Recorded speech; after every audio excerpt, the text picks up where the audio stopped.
It's May the 29th, and it's approximately 9:13 a.m. And the topic of this discussion is, what is a good well? Today I wanted to present you with a live teach up on what is a good well. And ironically, when learning how to weld, the first thing that we want to know is, what is welding? I remember my mom asked me that question when I was in prison. What is welding? And to just give you a simple definition of what is welding, welding is when you can combine two pieces of materials together and you can bond them with heat, pressure, or both.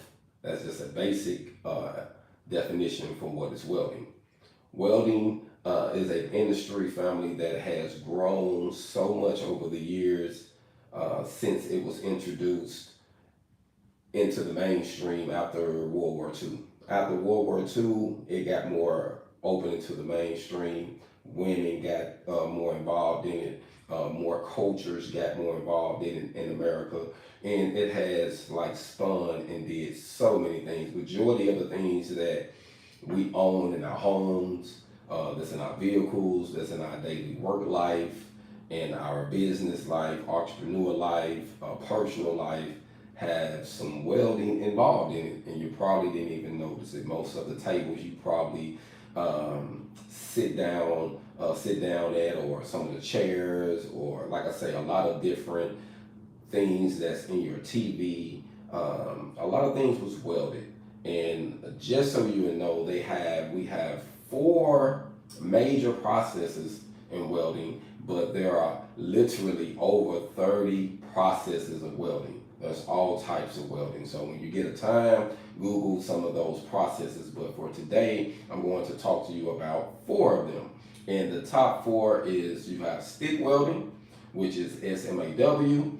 You have MIG welding, which is GMAW.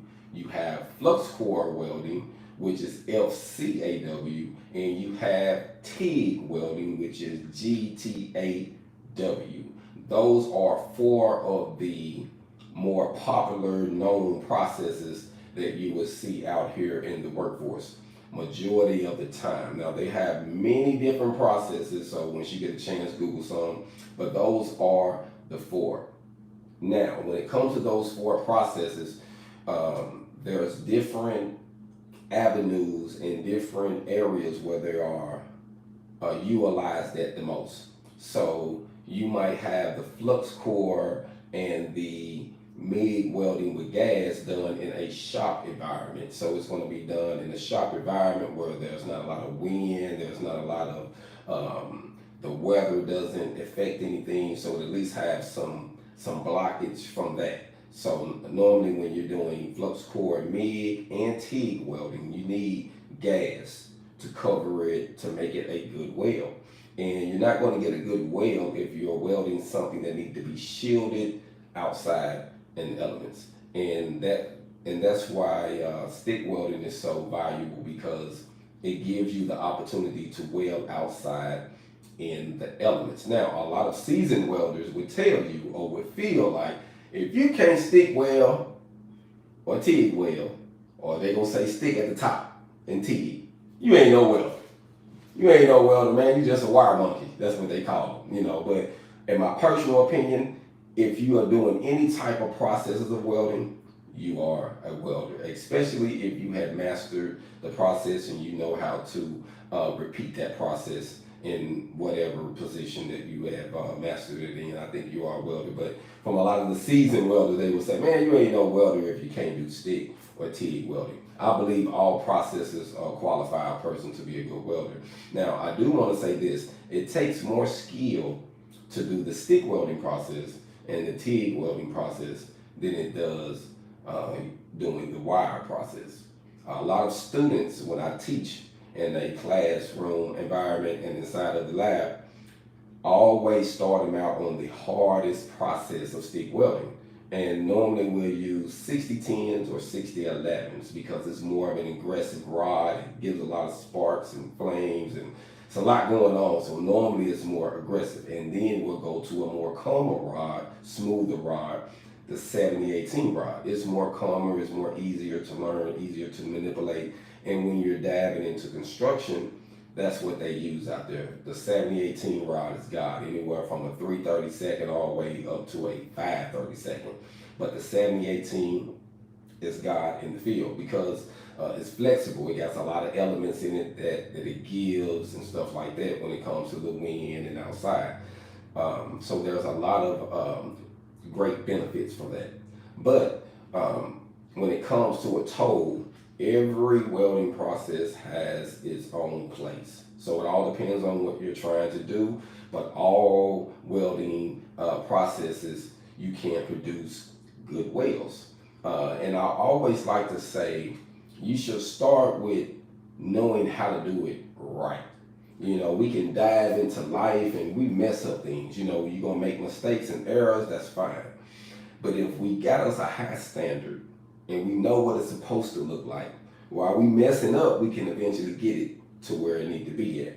And it's just ironic how in the government, when they are training people how to deal with money and how to spot counterfeit money, they don't give them a lot of monopoly money. They give them a lot of real money to play with, to feel, to touch, to smell, to get familiar with. So if some fake money come through, they gonna instantly know, hey, that ain't real, that ain't right. And it's the same thing I think when it comes to welding. If I can give you a standard and show you what it's supposed to look like, then it'll be easier for you to gain the process. So I always say that it's very important for a welding instructor to know how to weld, a welding educator to actually know how to weld. And it's a part of American Welding Society standard when it comes to becoming a certified welding educator. You have to take a welding test to become the certified welding educator. You can't do it and help someone actually learn the trade and embrace it if you don't know how to do it yourself. It's different as being a CWI. So a CWI, you learn all the techniques, you know the terminologies, what it's supposed to look like, all the codes, all of this, but a lot of them don't necessarily know how to perform the weld. And if I'm going to criticize someone and judge someone on what's wrong with it, I at least need to know how to do it myself, in my personal opinion. So I figure a person should be both, but to just be one, especially the CWI, I think that it can be a handicap when you're trying to teach it. So when you're teaching, I think it's better to be both. But I'm hands-on with it. I love to jump in the booth and show students how it's supposed to be done. If they're having trouble and they're frustrated, I walk in and I literally have them watch me. And it's always encouraging for someone to show you the right way because they're there with you. And I've always noticed that if a person can show you, if you can witness someone do something, then you can do it too. That's what I learned, family, that by reading things and by learning things, you realize that if someone else can accomplish this task, this goal, this challenge, then you can too. So it's always encouraging to know what the standard is and actually having someone that can come in and perform it for you. So I love to step in the booth and perform it. So I want to give you a couple examples here. I have an example of a MIG weld. I'm gonna bring this in pretty close so y'all can see this. This is the example of a 3-filler MIG weld. Starting here, family, we have the first weld. You can see this pretty good. He got his first pass in here. Then here he started his second pass, which cut pretty much that pass in half. Then he started here on his third pass, which would have made it a 3-pass filler, and it tied it all the way in. Smooth weld, family. Get this in there so y'all can really see it. Smooth weld. Now this is MIG welding. One of the simplest processes to learn how to do. Now that was a 3-pass filler on this side. He actually got 1 pass all the way down it. Now, a lot of processes you do, especially with MIG, and this is being 1/8" material, 1 pass is plenty on both sides. But this is an example of what you can do. Now on this side, we have some flux core. And as you see, the flux core welding is good, but it looks a lot different. It doesn't have as many ridges in it. It doesn't have as much style, but it's still very good weld. And this is actually a 3-pass fillet as well. These are examples of what the process is supposed to look like. So if you're learning the process and you're struggling with how to get it down, it's always best to find a good example. Then find ways to reach that example, and then figure out what is keeping you from reaching your goals. So it's always some standards, some stepping stones, some things you might be doing wrong. Now, when it comes to producing a good weld, we're talking about all processes, and the first 2 processes we're going to talk about is the MIG welding process. Now, the MIG welding process is actually 2 processes in one. It's MIG and flux core. Now, with the flux core with gas, you got to have a bottle. So over here, I got an example. I have a small unit here and I got a gas bottle. So with this 75-25 gas bottle here, I can do TIG welding. I can do MIG welding and flux core welding. Doing TIG welding, I would rather have a full bottle of argon. Argon is always better when you're doing TIG welding. But that's an example of what you need. Now, what I would say is we want to find out some things that is going wrong. And you know, one of the things that can go wrong when you're using the MIG welding process, one of the top things here, well, I ain't gonna say the top, one of the things is you lose your gas and you get porosity. Pinholes everywhere. I had one of my students, he did a video I released in one of my shorts, and he said it was holy moly donut shop, family. All the gas was gone. He didn't know what was going on. He said, man, this ain't working, man. And he had just did good, and there was holes everywhere, family. It will be very discouraging. Once you see this nice, pretty weld, and you get ready to run one, you're like, man, mine don't look nothing like that. And a lot of times when that happens, it says no gas, pinholes, porosities in your weld. That can be one of the things that can always cause you an issue, is going to be gas getting involved inside of your weld. Now, another thing that happens when you're learning this process of MIG welding, it says travel speed, narrow, pour, wetting at toes. So a lot of times you can have the good gas, but you're going way too fast. I used to always tell some of my students, slow down. Enjoy the ride, family, enjoy the ride. So a lot of times you want to take your time and watch what you're doing. It's almost like when they say, I'm going on this trip, but we're going to take the scenic route. We're going to take our time and we're going to enjoy the mountains and the trees and the waterfalls and all these things that's going on, because when you're learning the welding process, it's just like that. You have a lot going on. You got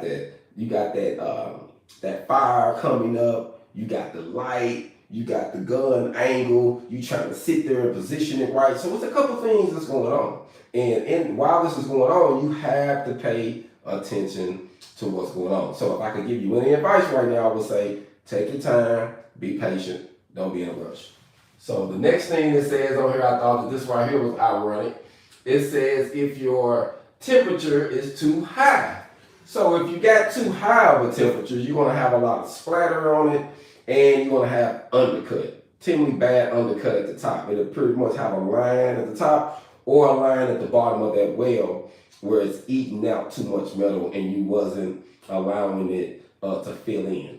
So there are certain things that is going too slow, and then there's certain things that's going too fast.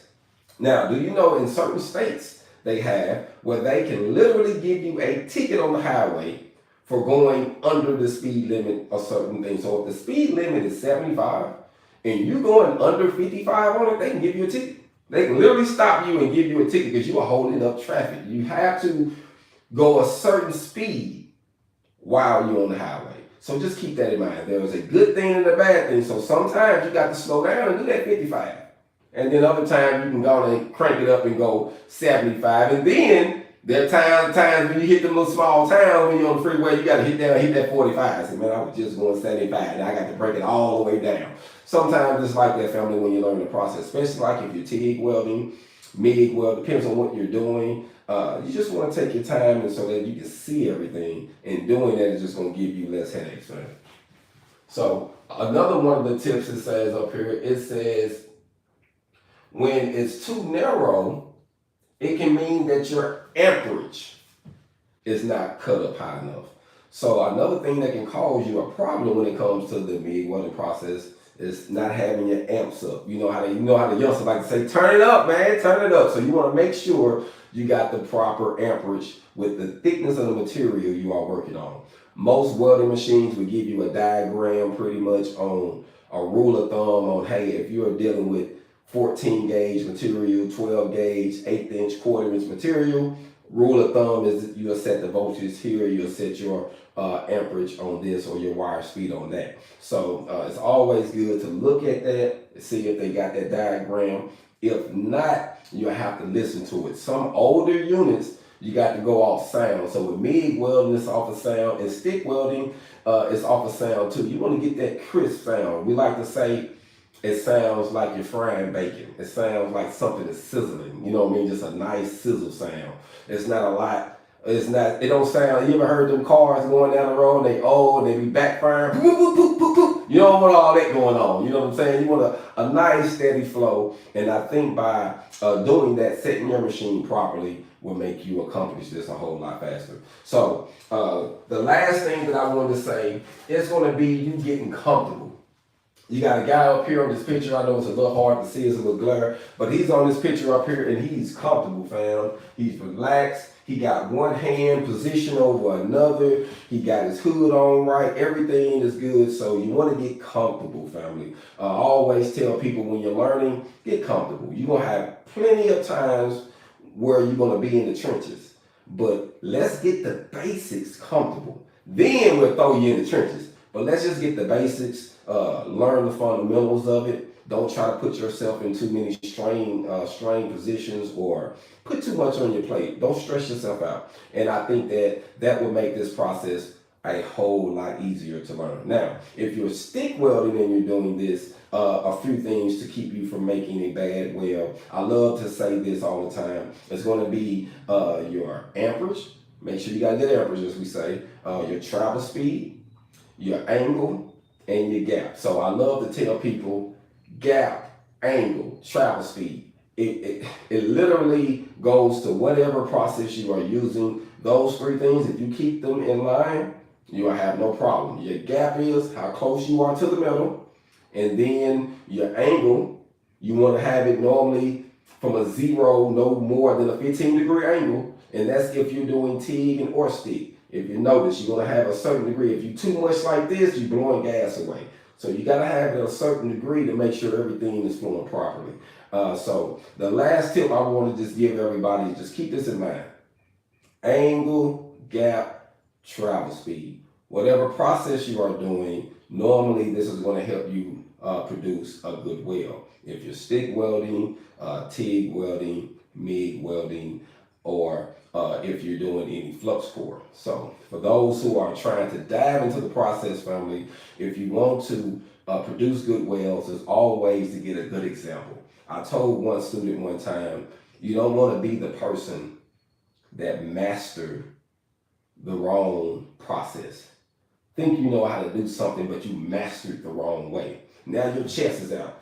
Man, I know what I'm doing. And then you get someone who's humble like me and come through there and look like, I don't think you got that right. I've been doing it over 20 years. Well, you've been doing it wrong for 20 years. I have told somebody some stuff like that, family, hurt their feelings. And even the owner, when I came to help them out, they was like, listen to Joe, man. Joe gonna show you the right way to do it. But he got upset with me because I had to point out that he mastered something the wrong way. So he was proud of the knowledge. He was a welder, but we was doing this process wrong, and it wasn't turning out like he wanted it to turn out. So I think that it's always good to be humble, fam. Learn from someone who has done it before, who has put their hands literally on it. So everything that I do, family, is not a gimmick. I'm not just sitting here talking to you, reading some things out of the book, making it sound good.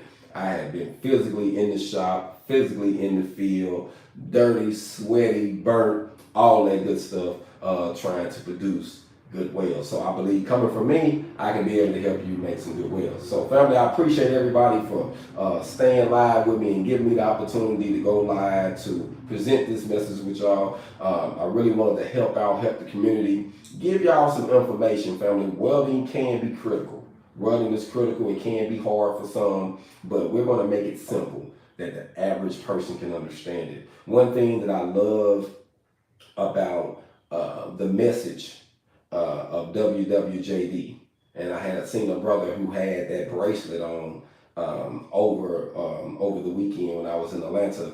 I seen a brother that had still rocking that bracelet, and he said that bracelet reminded him of something. And I think that the great thing about learning this process is that sometimes you have to be reminded. You have to stay grounded, stay humble, and be reminded, and also make sure that a person is seasoned in what they do. You know, you can't do this and just talk about it, family. You have to be about it. So if you go back on my archives, I'm physically all about what I do. I'm physically all about helping people learn a trade, use the trade to get them a job, to get them, start them a career, or start them a business. I'm whatever you want to use it for. That's what I want to help you use it for, family. So let me dive into some of these questions. Feel free to dive into this with me. I apologize. I wanted to get that spiel out, fam, before I dive into the questions. I appreciate everybody from checking in. Appreciate the share, fam.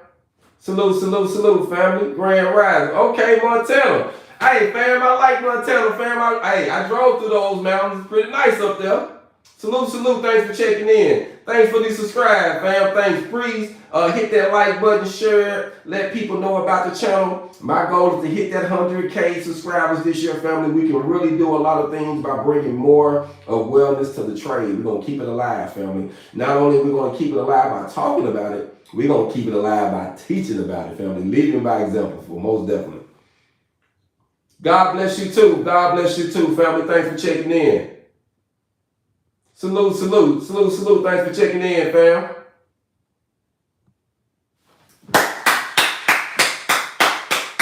The brother said the best decision he ever made was to become a welder. And family, live in the flesh today, I can tell you the same thing, family. I don't know where my life would be today if I wouldn't embrace the concept of welding. And I can remember it, family, like it was yesterday when my mama came down to visitation while I was in prison and asked me that one simple question. What do you think about welding?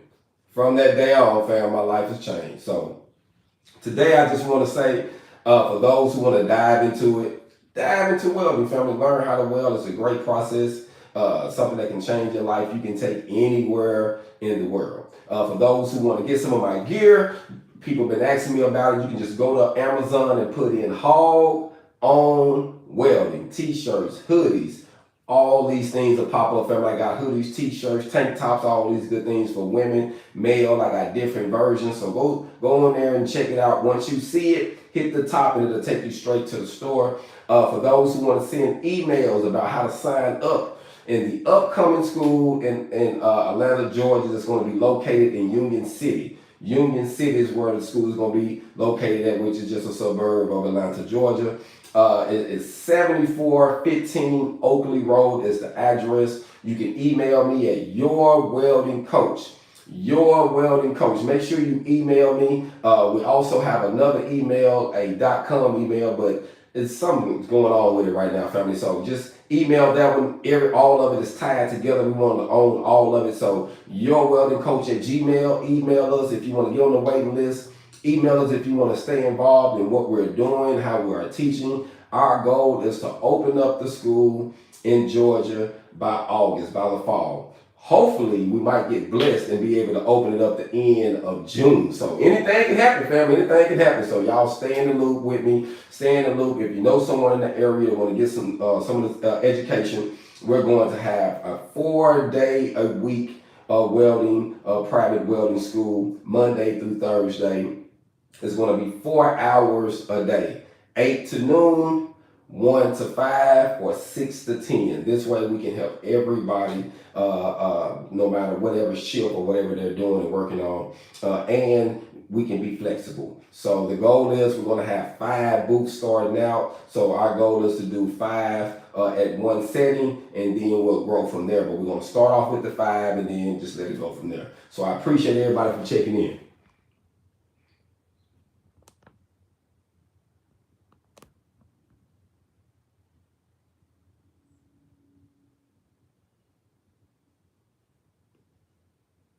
But there is opportunities out there, family. I understand where you're coming from. In certain areas, they won't give you an opportunity out of school. I have had conversations with some of the HR people, and they want people to come in 5 years, 3 years of experience, and then once they get there, they leave because they don't like the way the company is treating them. A lot of times, it's better to get someone and raise them up. I tell them that. Grow your people up, and you can mold them better than getting someone that's seasoned. They ain't gonna go for that. You know what I mean? So a lot of times people coming out of school have disabilities as far as dabbing into the market. But there are companies out here, so don't give up. Don't give up hope. There are companies that will hire you fresh out of an 8-week program, 16-week program, 6 months, 9 months, whatever you're taking. There's companies out here that will open up a door for you. So just keep knocking. And if you want to know about some, I do have some recruiters that recruit people all over. So it don't matter where you at. If you want to get involved, I can help you in that aspect. So if that's something you want to do, email me, yourweldingcoach@gmail.com.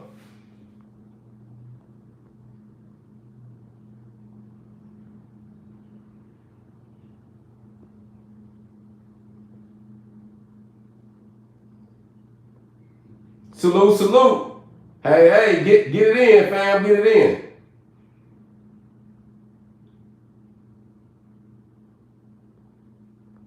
I understand. What city and what state you're in, family? What city, what state you in, y'all? Let's see if we can help this man get an opportunity. Now, I do know a few recruiters. I don't know where you at if you're still looking for opportunities, but I do know a few recruiters that need some people that will show up on time and pass a drug test and be able to pass a weld test. Family, that's all they ask. Drug test, weld test, or show up on time, they gonna pay you. And everything else is based on you. It's all based on you, family. So if you come, put the work ethics in, it can change your life, fam. I want to make sure I lock these messages in. I appreciate everybody for checking in. Thanks for the support. Thanks for sharing the channel. Like I say again, family, our goal is to hit that 100K, and I want y'all to celebrate that with me. We want to bring more awareness to welding, and I'm your coach, Joe Brown, aka Black Phoenix. Y'all be blessed and continues to prosper. I'm out.